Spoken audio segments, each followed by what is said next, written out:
Bom, o câncer de pulmão, ele é uma doença que acontece quando geralmente isso acontece devido ao tabagismo. 90% dos cânceres de pulmão são devidos ao tabagismo e os 10% restantes, 1/3 desses 10% são em pacientes que foram tabagistas passivos. Então, o que acontece? Como todo câncer, ele é uma agressão à célula normal e quando essa agressão acontece uma mutação sendo várias vezes inflamada essa célula, ela pode entrar nessa mutação e acabar gerando câncer, tá certo? O câncer de pulmão, ele tem vários subtipos, basicamente grandes células e pequenas células. Eu vou acabar não entrando muito nesse quesito, mas o que é importante entender? A partir do momento que nós identificamos uma imagem que pode ser sugestiva de câncer de pulmão, nós sugerimos que faça-se uma biópsia para a gente conseguir colocar esse pedacinho que é retirado na biópsia na lâmina, que aí o médico patologista que vai avaliar. Para nós conseguirmos chegar nesse pedacinho, tem várias formas de serem feitas. A gente sempre tenta ir do menos agressivo para o mais invasivo, tá? E a primeira intenção é pela broncoscopia, ou se for mais periférico, por biópsia guiada, por tomografia, ou mesmo tendo que ressecar um pedaço desse pulmão para diagnóstico.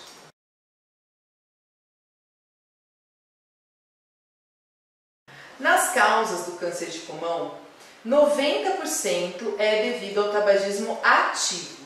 Mas é importante lembrar que mesmo que o paciente tenha parado de fumar, como o câncer de pulmão ele pode ser bem insidioso, bem lento de crescimento, por isso que a gente fala que é tão importante fazer o acompanhamento pelo menos anual dos pacientes que já fumaram, não só os que estão atualmente fumando.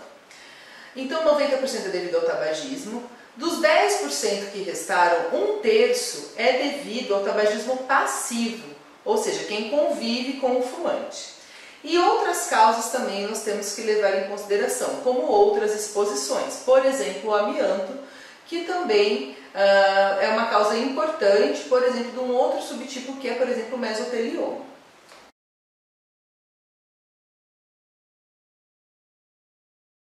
Nos tipos de câncer de pulmão, então, nós temos que fazer o diagnóstico. Geralmente a gente vê alguma imagem sugestiva de câncer de pulmão. Não é todo nódulo que é câncer de pulmão, tem algumas características que a gente consegue enxergar na imagem.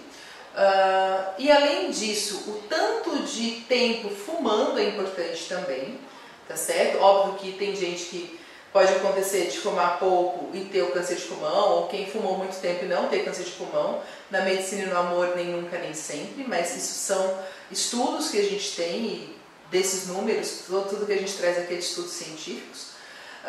E depois que nós então vemos a imagem, colocamos para biopsiar essa imagem, ou com o médico que é cirurgião torácico, ou com o radiologista intervencionista, vai para o laboratório e depois que esse médico patologista lê o exame, muitas vezes a gente precisa de imunistoquímica, que é um outro exame que tem uma certa demora, não é só ler a lâmina, tá certo?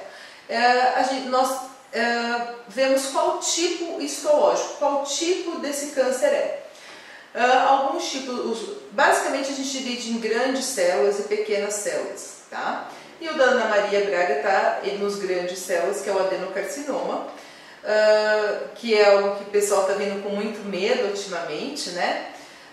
Mas uma coisa que é interessante, inclusive eu vi uma entrevista dela, né? E ela acabou falando que ela pegou bem no comecinho, então por isso que a gente sempre pede para as pessoas que fumam ou já fumaram, sempre fazerem um acompanhamento certinho, porque quanto mais cedo nós pegamos, óbvio que isso acaba sendo um grande diferencial para o tratamento também.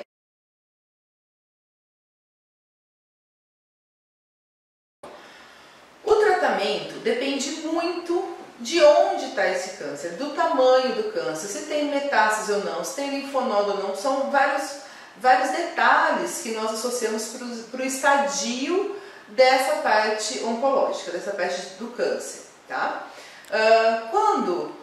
Depende, Por exemplo, pode entrar, começar com cirurgia e depois ter ou não que fazer químio, ou ter ou não que fazer radioterapia, ou primeiro ter que fazer radioterapia ou quimioterapia quimioterapia e depois a cirurgia. Depende de onde está localizado esse câncer também, porque se for muito perto de grandes vasos ou de locais muito nobres que nós falamos, a próprio ato cirúrgico pode prejudicar o paciente, então tudo tem que ser muito bem avaliado, o custo-benefício de cada procedimento que vai ser feito. Certamente é necessário um bom pré-operatório, tá bom? Então assim, a prova de função bem feita, a espirometria bem feita e um bom condicionamento dessa parte, a fisioterapia respiratória mesmo antes da cirurgia e também no pós-cirúrgico é muito importante, tudo isso é muito importante, para que nós consigamos bom resultado intraoperatório e pós-operatório também, visando, claro, sempre perder o mínimo de pulmão possível, que óbvio que isso também depende da destreza do cirurgião torácico.